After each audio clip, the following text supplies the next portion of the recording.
Ավելի քան 2 տարի միասին ճանապարհ անցնելուց հետո Հայաստան-Արցախ համահայկական երիտասարդական միությունն ու Արցախի հոգեբանների միությունը գործակցությունն ամրագրում են հուշագրով։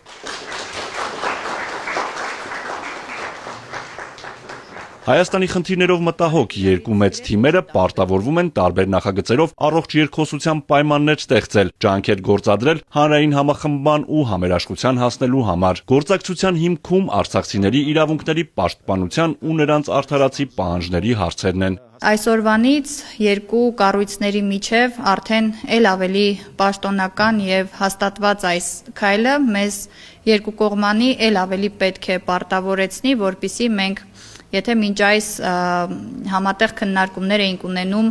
ամսվա կտրվածքով օրինակ 4 անգամ, ծրագրեր էինք կազմակերպում 5 անգամ, մենք արդեն դրանք կրկնապատկենք։ Մեր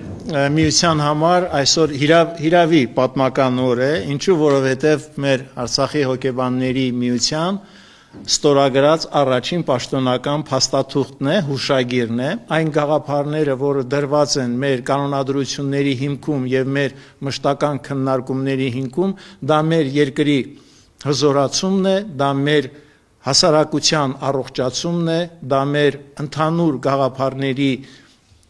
շուրջը համախմբումն է, դա մեր ընկճված եւ թուլացած վիճակից վեր հառնելն է։ Հայաստան-Արցախ համահայկական երիտասարդական միությունն ու Արցախի հոգեբանների միությունն ավելի վաղ հայտարարել էին, որ միանում են առաջարկ Հայաստանի նախաձեռնությանը, բայց որոշումը պետք է արդարացնել նաեւ խելամիտ առաջարկներով։ Ոլորտները տարբեր են, բայց մեծ մասը միտված են երիտասարդության առաջընթացին։ Ես առաջարկում եմ, եթե հնարավոր է, Սպիտակ համայնքում ստեղծել մի փոքրիկ միջավայր, որտեղ մարդիկ անկախ տարիքից կարող են հավաքվել, խոսել, լսված լինել, աջակցություն ստանալ։ Առաջարկս հետևյալն է, մենք ունենանք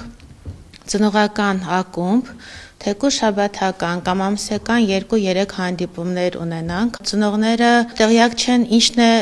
նորմա եւ ինչն է վտանգավոր իրենց երեխաների վարքում, հա։ Այսօր շատ կարևորում ենք հենց այս առաջարկների շրջանակը, որպեսզի բովանդակությունը ավելի ընդլայնենք, կարևոր հարցերը ավելի քննարկվելի դառնան, եւ ինչու է դեպքում նաեւ երիտասարդների ներգրավվածությունը եղավ, որպեսզի երիտասարդներն էլ արկա խնդիրներն ասեն։ Առաջարկներից մեկն էլ ազգային գաղափարախոսության վերականգնման մասին է։ Բոլոր ժողովուրդները ունեն իրենց ազգային գաղափարախոսությունը։ Սա շատ կարևոր հանգամանք է, որ պետք է դրա վրա ուշադրություն դարձվի։ Ուշադրում կա նաև կետ, Սփյուռքի անունը հիշատակվում է։ Պետք է առաջարկել, որ Սփյուռքի նախարարություն անպատճառ պետք է լինի։ Սա եւս շատ կարևոր առաջարկ է։ Ես չգիտեմ, երիտասարդները նման առաջարկ արել են, թե ոչ առաջարկ Հայաստանին։ Մենք շատ գեղեցիկ խոսում ենք խնդիրներից, բայց նույն գեղեցկությամբ հնարավորություն չենք ունենում հաճախ խոսել այդ խնդիրների լուծման առաջարկներից։ Առաջարկ Հայաստանին ծրագրի շրջանակներում նույն երիտասարդները, նույն տնտեսագետները, նույն արդեն իսկ հոգեբանները կարողանում են խոսել իրենց ոլորտին վերաբերող իրենց մաշկի վրա զգալով խնդիրը առաջարկել դրանց լուծումները։ Բոլոր առաջարկները կքննարկվեն առաջիկա հանդիպումների ժամանակ, կամբողջացնեն, կնշեն լուծման ճանապարհներն ու կներկայացնեն առաջարկ Հայաստանի նախաձեռնությանը։ Արթուր Հակոբյան, Հարություն Հովսեփյան, Էպիկենտրոն։